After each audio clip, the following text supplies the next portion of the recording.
J'espère que vous m'entendez correctement. Les installations évoluent fortement avec des nouvelles technologies de chaudière, de groupe de froid, de pompe à chaleur, avec la recherche de performance, nouvelles technologies de pompe à vitesse variable. Et évidemment, le réseau, la distribution hydraulique doit évoluer en conséquence. Quand on fait souvent l'analogie dans notre métier entre un bâtiment, l'installation CVC et le corps humain. Quand on ne se sent pas bien, on va voir son médecin et puis il vous reçoit et il vous demande bien qu'est-ce qui vous arrive, mon bon monsieur, alors vous vous installez. Et puis vous lui dites voilà, j'ai un peu mal à la tête, je suis fatigué. Donc il vous écoute gentiment, surtout actuellement il va vite détecter que vous avez éventuellement attrapé une mauvaise bactérie. Et donc ici, très vite, il va prendre son instrument, son stéthoscope, et il va commencer à mesurer, à écouter votre corps, à mesurer la pression, à mesurer la pulsation du cœur, et finalement à déceler si jamais il n'y a pas des problèmes de fonctionnement hydraulique de votre installation. Et s'il entend des scratch dans votre circulation sanguine, il va dire oulala, là il y a des problèmes de circulation, donc il va falloir envisager de nettoyer, de mettre un bypass, de mettre une vanne qui va changer le débit de l'installation. Donc ça c'est ce que l'on va faire, et le réseau hydraulique c'est ça d'une installation. Et bien même si on a une pompe qui marche très bien, un système métabolique qui marche très bien, et bien si l'hydraulique a des défauts, on a des gros problèmes de fonctionnement sur nos bâtiments.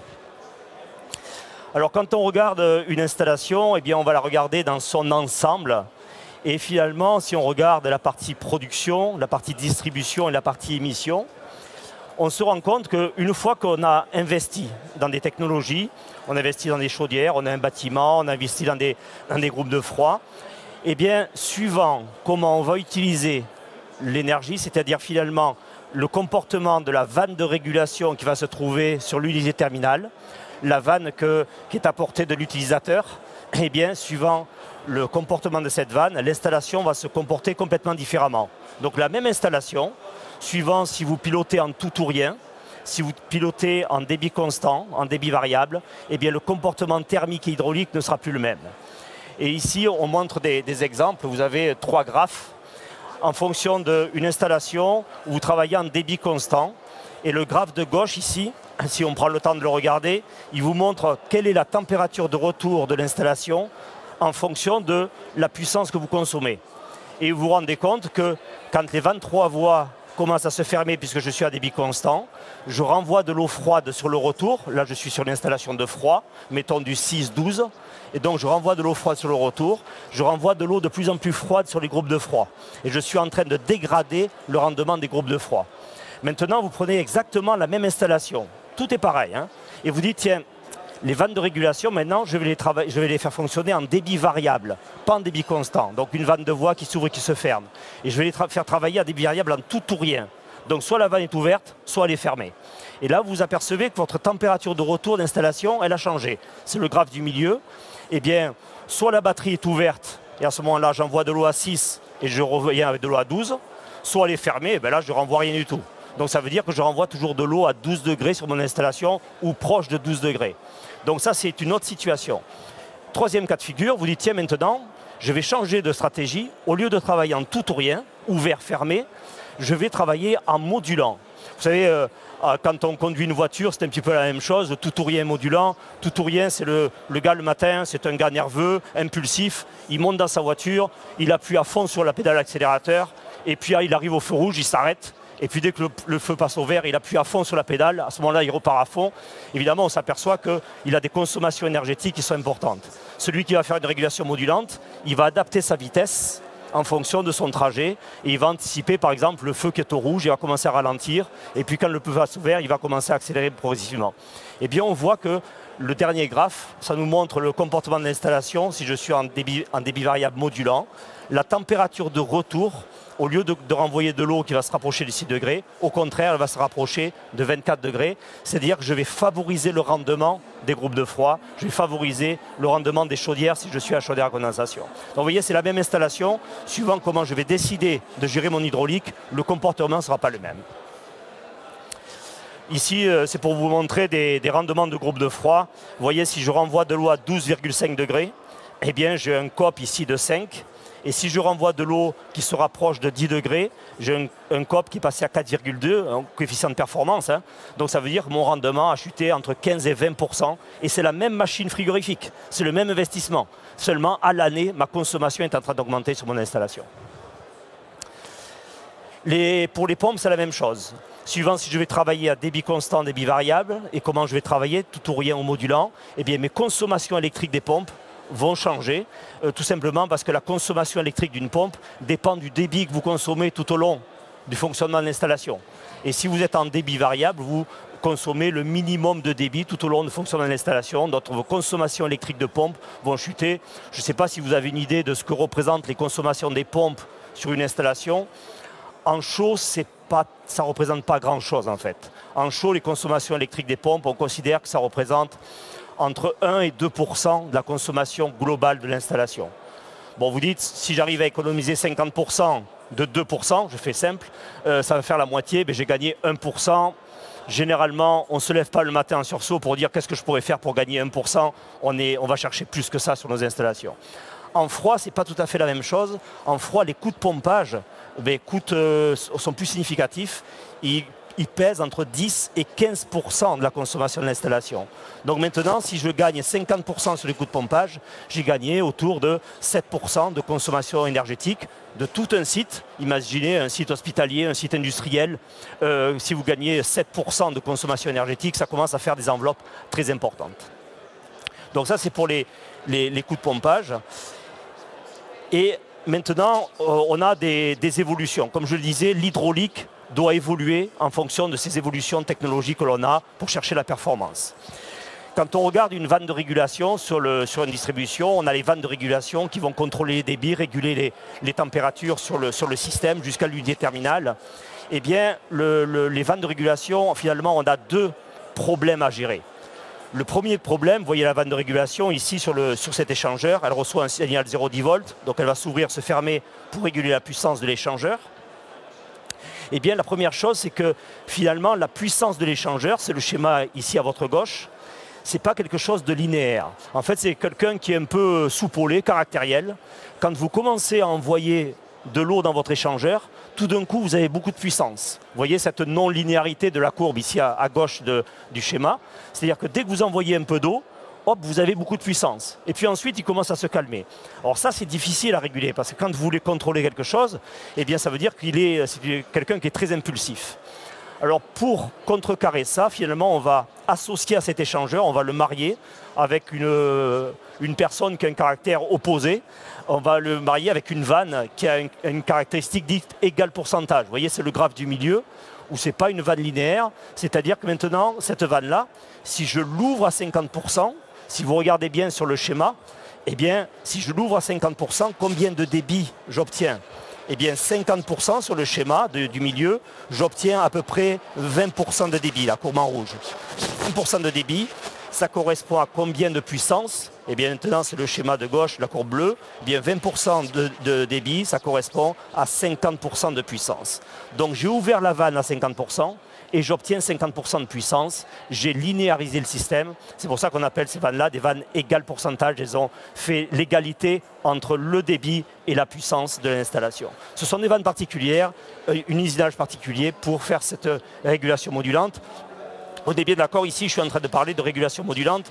En tout ou rien, ça m'est égal. Parce que la vanne, elle est soit fermée, soit ouverte. Ce qui se passe au milieu, à la limite, ce n'est pas très important. Mais en modulant, on va utiliser ces vannes dites égales pourcentage. Donc ça, c'est le premier problème. Le deuxième problème que l'on va avoir à gérer, c'est que quand la vanne s'ouvre et se ferme, eh bien, elle va recevoir des variations de pression différentielle. C'est-à-dire que quand la vanne se ferme, eh bien, on va constater que la pression est en train d'augmenter. Plus la vanne se ferme, plus la pression augmente. Et vous savez, même si vous n'êtes pas spécialiste de l'hydraulique, si j'augmente la pression, j'ai plus de débit. Donc la vanne veut se fermer et le débit voudrait augmenter. Donc on a ce problème-là de gestion de pression différentielle sur les installations. Ce sont les deux problèmes que l'on va devoir gérer sur les distributions hydrauliques. Ça va? Alors pour faire cette gestion, il y a eu des évolutions technologiques au niveau du matériel. Les premières solutions que l'on va utiliser, c'est en haut de votre écran ici.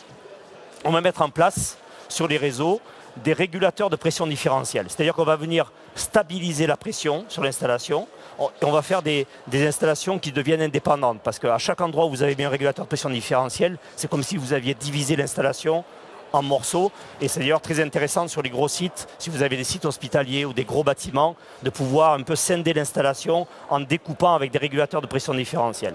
Donc on va mettre en place des régulateurs de pression différentielle et puis derrière on aura les vannes de régulation avec l'équilibrage et la régulation de toutes les batteries, les échangeurs. Donc ça c'est une première technologie qui est utilisée très couramment sur nos installations. La deuxième technologie, c'est ce que l'on trouve en bas de votre écran, c'est ce qu'on appelle les vannes à pression indépendante. Alors là, on va un cran plus loin, c'est qu'en fait, dans la vanne, on va venir directement incorporer le régulateur de pression différentielle dans la vanne elle-même. Et finalement, il va stabiliser en permanence la pression sur la vanne, il va lui donner les meilleures conditions possibles de travail. Donc c'est des vannes dites à pression indépendante qui existent, les toutes petites jusqu'aux plus grosses vannes qu'on va trouver sur les installations. Et puis en fait, des nouvelles générations de vannes qui intègrent un débitmètre ultrason. Et là, tiens, on se dit, mais pourquoi mettre un débitmètre ultrason? Une des raisons, c'est finalement de dire, tiens, on va chercher à faire autre chose. Je vais mesurer le débit précisément, en continu sur la vanne. Je vais également mesurer les températures aller et la température de retour, ça veut dire le delta T. Et quand en thermique, vous le savez, si j'ai le débit, si j'ai le delta T, eh bien j'ai la puissance. Ça veut dire que la vanne, maintenant, j'ai la possibilité de mesurer la puissance et ça devient également un compteur d'énergie sur votre installation. Et comme on est maintenant plutôt dans une démarche de résultats plutôt que de moyens, eh bien c'est une façon de mesurer la consommation énergétique sur les installations. Donc ça c'est la troisième technologie de vanne qu'on va rencontrer.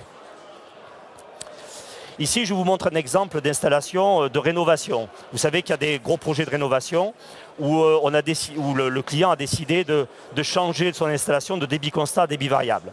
Alors c'est peut-être pas facile pour vous à lire sur le schéma ici. Mais en fait, cette installation, on voit le tuyau d'alimentation en haut, on vient alimenter des bouteilles casse-pression, vous savez les bouteilles casse-pression qu'on trouve sur les installations, avec une vanne d'équilibrage sur le retour pour régler le bon débit sur la bouteille.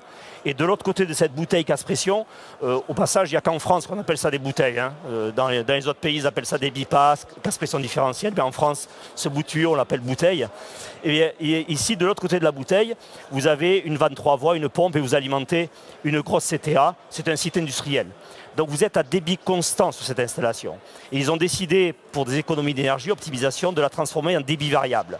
Et bien simplement, ce que l'on fait sur cette installation, on va venir ici changer un petit peu le schéma hydraulique. En haut à gauche, vous avez la représentation du schéma. Eh bien, on va toujours utiliser la bouteille casse-pression. On va démonter la vanne d'équilibrage et la remplacer en lieu et place par les nouvelles vannes qui vont pouvoir faire la régulation et le comptage d'énergie. Et on va travailler en injection sur la bouteille casse-pression.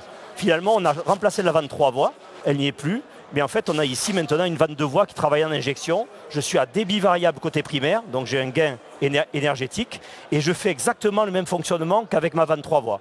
La vanne 3 voies, d'ailleurs, j'en ai plus besoin. Alors sur ce site, ils les ont laissés sur place, hein.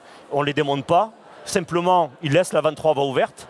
Le câble d'alimentation électrique qui allait sur le moteur de la vanne 3 voies, on le prend, on l'amène sur le moteur de la nouvelle vanne qu'on vient d'installer au niveau de la bouteille. La régulation, c'est exactement la même. Et on a converti comme ça le schéma d'un schéma à débit constant à débit variable. Et ils vont le faire progressivement sur tout le site. Et on pourra le faire, ce qui est intéressant, par phase. Vous savez, on n'a pas toujours la possibilité de faire des réversions complètes d'un réseau et on doit le gérer par phase. Voilà. Juste pour vous montrer des exemples d'applications.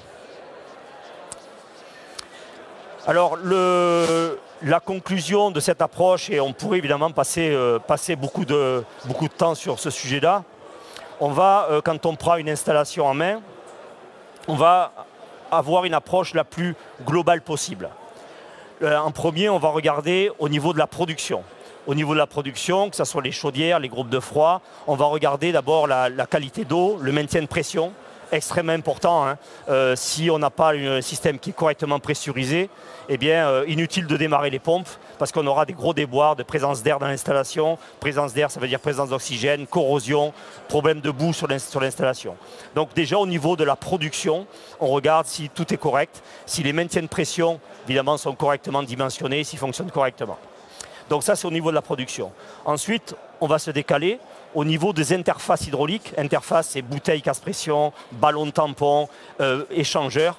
On va regarder comment se comportent ces éléments-là. Est-ce qu'on n'a pas des phénomènes de débit parasite, des phénomènes de compatibilité de débit. Donc on va regarder comment se transfère le fluide entre la production et le reste de l'installation. Après, on va s'attaquer à la partie distribution de l'installation. C'est bien sûr toute la problématique d'équilibrage hydraulique. Vous savez, c'est quelque chose de naturel. Hein. Une installation est naturellement déséquilibrée. C'est-à-dire que l'eau essaie de passer au plus facile. L'eau, on dit, elle est feignante par nature. Elle essaie de passer au plus facile. Il va falloir faire des réglages hydrauliques pour pouvoir faire l'équilibrage de l'installation et faire en sorte qu'il y ait une bonne répartition des débits sur toute l'installation. On va regarder ça, on va regarder les pompes à vitesse variable, comment on peut les optimiser, l'emplacement des capteurs de pression différentielle, par exemple, sur l'installation. Donc on va optimiser ça. On va voir quand on a des installations que l'on veut convertir, je le disais précédemment, débit constant, débit variable, ce qu'il va falloir mettre en place. Et puis enfin, on va se préoccuper des unités terminales. Alors unité terminale, centrale de traitement d'air, échangeur, ventiloconvecteur, plafond rayonnant. Donc ici, on va regarder au niveau de ces unités terminales, de nouveau, eh bien, est-ce qu'on veut travailler en régulation tout ou rien ou en modulant? Ça va être, c'est la grosse question d'aujourd'hui ou les grosses évolutions. En France, sur l'unité terminale, on a tendance encore à travailler beaucoup en tout ou rien. Moteur thermique, tout ou rien. Donc ça, c'est la majorité des cas. Ventiloconvecteur, plafond avec des 26 voies, mais qui travaillent en fait en tout ou rien. Dans certains pays, le tout ou rien est rejeté. On n'utilise plus du tout le fonctionnement de tout ou rien. On va travailler en modulant avec un signal 0,10 volts pour les avantages que j'avais cités précédemment en termes d'optimisation des températures de retour, des consommations électriques des pompes. Donc on va essentiellement regarder ça. Et puis on va regarder également un point important, l'aspect coefficient de foisonnement d'une installation. Comment est-ce qu'on va gérer ça? Vous savez, coefficient de foisonnement d'une installation, c'est dire simplement, voilà, j'ai calculé une puissance sur mon installation, j'ai calculé des ventiloconvecteurs pour mon plateau de bureau ici. Mais finalement, je m'aperçois que mes ventiloconvecteurs, ils ne vont jamais demander 100% de la puissance tous en même temps. Tout simplement parce que j'ai le soleil qui est d'un côté du bâtiment et puis il n'est pas de l'autre. Où les gens sont présents dans un côté mais ils ne sont pas de l'autre. Ça veut dire que finalement j'ai besoin d'installer une puissance de 100% pour tous les ventiloconvecteurs. Mais en réalité, sur mon plateau, je n'utiliserai jamais 100% de la puissance. Je vais utiliser ce qu'on appelle un coefficient de foisonnement et qui est par exemple de 70%, 0,7. Ça veut dire que je vais régler 70% du débit qu'il me faudrait normalement sur ce plateau. Mais ça, il faudra le gérer correctement parce que si vous avez fait des réglages qui prennent 100% de débit, eh bien, vous allez avoir des déboires si vous avez réglé que 70% sur votre plateau. Donc, il faudra prendre en compte ces coefficients de foisonnement, mais qui seront très intéressants en termes d'optimisation d'installation et également de dimensionnement d'installation. Également, la problématique d'autorité de vente de régulation. Les technologies, je ne parle pas spécialement de produits, mais la société IMI Hydraulique, pour ceux qui ne la connaissent pas, en fait, on est spécialisé dans ce domaine de la maîtrise des fluides de l'installation. On ne fait que ça, on ne sait faire que ça, on le fait, on espère le mieux possible. Gérer les fluides, c'est-à-dire tout ce qui est maintien de pression, avec des systèmes uniquement fermés, c'est-à-dire qu'on refuse tout ce qui est système ouvert, parce que ouvert, ça veut dire en contact avec l'air extérieur, l'oxygène, oxygénation des réseaux. Et puis également les systèmes de désembouage des installations avec des centrales de dégazage par exemple. C'est une des problématiques de nos jours. Hein. On règle des débits qui sont de plus en plus petits sur nos installations. On règle des tout petits débits. Et on veut en plus mettre des vannes, des petites vannes qui vont régler ces débits, pression indépendante et qui reçoivent toute la pression. Ça veut dire qu'on a des problématiques d'encrassement, d'embouage qui sont plus importants que ce que l'on avait avec des technologies plus simple, on pourrait dire, en termes de fonctionnement. Donc des embouages, maintien de pression, enfin dégazage et puis maintien de pression. Ensuite, la partie TA contrôle qui est connue sur le marché pour l'équilibrage et la partie régulation, donc vanne motorisée, avec des très grosses évolutions dans ce domaine-là. Et puis la partie Meyer pour ce qui est toute la robinetterie de radiateur, le contrôle des débits et des températures jusqu'au radiateur. Et également, et je vais m'arrêter là, on a mis en place de nombreux services pour aider les entreprises, les sociétés de mise au point, les bureaux d'études, par soit des logiciels. On a un bureau d'études en interne pour pouvoir faire les calculs hydrauliques d'un site complet. On vient de faire un très gros site de calcul hydraulique et on remet les calculs à l'entreprise qui va faire ensuite les réglages hydrauliques de son installation. On a un bureau d'études en interne. Et donc voilà, on est présent ici. Voilà, il me reste à vous remercier et voilà, si vous avez des questions, elles sont les bienvenues. Merci bien.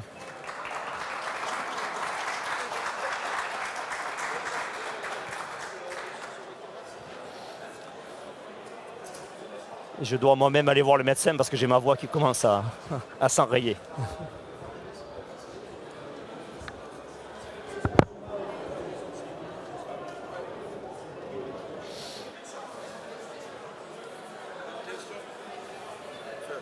J'ai une question sur le maintien de pression.